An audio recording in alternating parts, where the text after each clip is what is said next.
how do we compete in the current changing and evolving market? How do we stand out above the competition? I guess the simple answer to that is be a professional, right? Deliver an exceptional experience with every customer every single time. But what does that really mean? Well, I think one thing that you have to really look at is, and understand is you have to embrace change. Change is here. Change is now. The speed of change is faster than it's ever been before. And, there's a lot of people in our business that want to resist change. They don't like it. That's not the way we've done it. Car business is just full of processes that it's the way. Why do we do it that way? Because it's the way. Yeah, but why? Shut up and go do it. And that's not what the best people in the industry do. And I would say changing just for change's sake isn't necessarily the right thing. It's kind of the old school, new school. Some people, they hear the word old school, they think that means bad school. Look, old school doesn't mean bad school. There's good old school and there's bad old school. Hell, there's good new school and there's bad new school.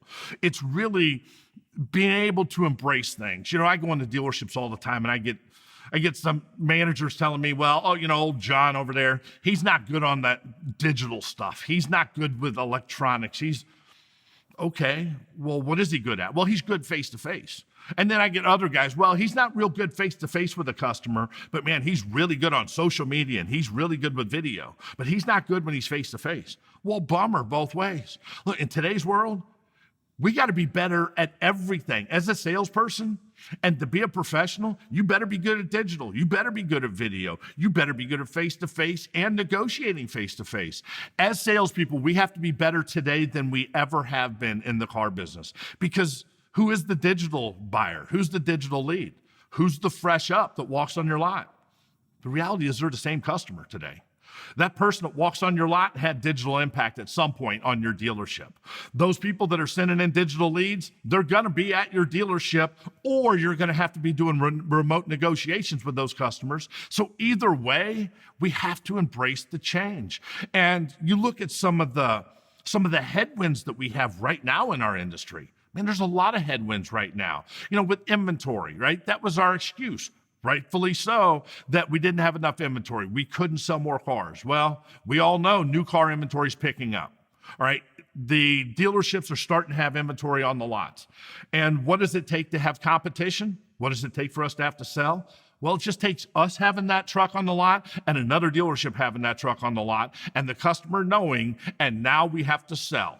It doesn't take getting back to 300 cars on your lot to mean that we have to have competition. And if we're not careful, it's going to become a race to the bottom again and see who could lose the most amount of money to sell the car instead of who can sell the car the best, because new car inventories are picking up. Same thing with used cars. Look, the whole used car market.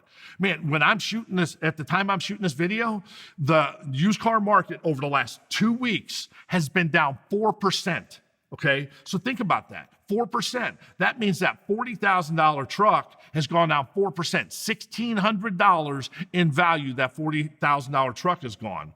So what does that mean? Well, your used car inventory is going to be challenging to sell because you're going to have to buy cars for less, and those trade-ins you're getting, customers aren't going to be coming in with $8,000 positive equity to use for down payment. There's going to be two words coming back to our industry that a lot of us have never heard if you got into the industry during the pandemic, is negative equity, all right? Customers coming in being buried in their car. Just buckle up, because that's the norm. I've been in the business for over 30 years, and almost every deal had negative equity. And you have to roll that into the loan, or you have to get cash to offset the negative equity, or hope the bank over finances on it. There's a 120% loan to value, and it's going to make our business more challenging, but we're going to have to be good at that. But it's a headwind we're dealing with. At the time, interest rates are going up. Interest rates have doubled over the last few months, and chances are they're going to keep going up. So what does that mean? Well, You got debt to income ratios customers have. So as interest rates go up, buying power goes down. That customer is going to be approved for a certain payment. So the vehicle they're going to be buying, you're going to have to be able to get customers licking the paint off less expensive cars, not just selling them the nicest tricked out vehicle you have. Now you're going to have to show them what's going to be able to fit in their budget. And going back to the mindset of we start on the least expensive vehicle in our inventory that fits close to the customer's wants and needs, and then we can work our way up from there. But it's nonstop headwinds that keep pushing on us. And it's really, how are you going to react to these headwinds? How are you going to handle asking customers for $8,000 down because that's the only way you're going to be able to get that deal approved? And it's going to be all about your skills. It's going to be all about, the old saying, the difference between persistence and pressure is technique. Right? What is your technique? Do you have the techniques? And it's up to you to develop your techniques, because the real competition, it's not the dealership down the street.